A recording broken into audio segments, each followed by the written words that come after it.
हाय, रविवारचे planning सगळ्यांचे वेगवेगळे असतात. आमचं रविवारचं प्लॅनिंग शक्यतो गावालाच होतो. तर बऱ्याचदा आम्ही रविवार असलो की गावाला जाणंच प्रेफर करतो, कारण छान वाटतं तिकडे गेलं की एक दिवस स्पेंड केल्यानंतर. तर हे गुलाबजाम दाखवण्यामागचं कारण, काल मी गुलाबजामची रेसिपी शेअर केली होती, त्याचा रिव्ह्यू द्यायचा राहिलेला. गुलाबजाम खूपच सुंदर झाले होते, सगळ्यांना खूप खूप खूप आवडले. तुम्ही रेसिपी नक्की ट्राय करा आणि कशी होते कमेंट करून मला सांगायला विसरू नका. तर त्याच्यानंतर आम्ही निघालो होतो गावाला जाण्यासाठी. हा ब्रिज पार करून फायनली आम्ही गावाला जाण्यासाठी निघालेलो आहोत. जाताना अनेक कामं निघतात. गावाला निघालो आणि स्ट्रेट गावाला गेलो असं होतच नाही. आमचं गाव फक्त 2 तासाच्या अंतरावरती आहे, पण तरीसुद्धा जाताना आम्हाला खूप सारी कामं निघतात. तर सकाळी लवकर निघाल्यामुळे जाताना मस्त असा नाश्ता केला आणि त्याच्यानंतर हा खडकवासल्याचा मस्त असं समुद्र पाणी बघत आम्ही निघालो.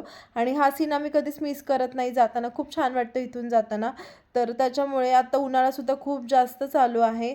पूर्ण पॅक होऊन आम्ही निघालो होतो आणि जातानाच ही एका गावातली यात्रा इथे आत्ता चालू होती, तीसुद्धा पाहिली आणि मग निघालो गावाला जाण्यासाठी. जाताना मस्त अशी भेळ घेतली, कारण इथली भेळ खूप छान लागते. आम्ही दरवेळी ती घेऊन जातो. परत गाडीत पेट्रोल टाकलं. एवढी सगळी कामं आम्ही जातानाच करतो प्रत्येक वेळी. आणि त्याच्यानंतर फायनली आम्ही निसर्गामध्ये आलो होतो. तर आमचं गाव हे कोकणात नाही आहे, पण कोकणाकडची एक साईडच म्हणू शकता तुम्ही.